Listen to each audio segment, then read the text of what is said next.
the most violent place in the Old West. We have the city of Dallas, which in the late 1990s was home to the infamous eyeball killer Charles Frederick Albright, born in Amarillo in the year 1933. He grew up troubled with a knack for taxidermy and an anger towards his parents for never buying him fake eyes to use in his projects, and instead forcing him to sew buttons on his carefully curated, glorified, and gruesome stuffed animals. As he got older, Albright became interested in adult activity, and so he decided to procure the services of a professional.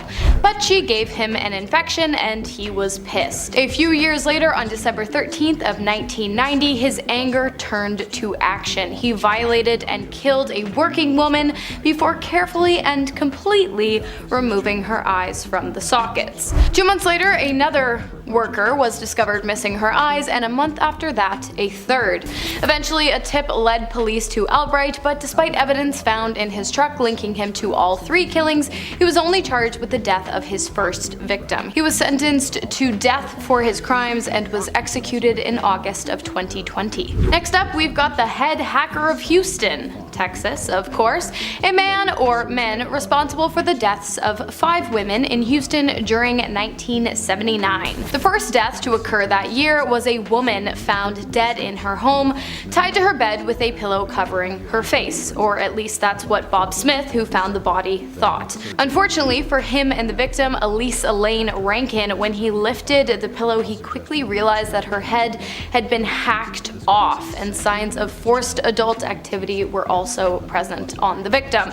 2 weeks later, another corpse was found in the same building, just 2 floors up. Mary Michael Calcutta, who was found in her bedroom, fully clothed with her throat cut open, head intact though. That same day, Doris Lynn Threadgill was found dead inside her townhouse, her throat cut so badly that her head was almost completely separated from her body.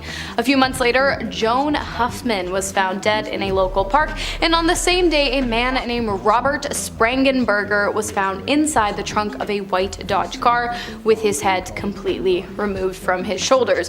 Whether or not the killings were done by the same person or a group of people working together, or perhaps they had nothing to do with each other at all, remains a complete mystery to this day.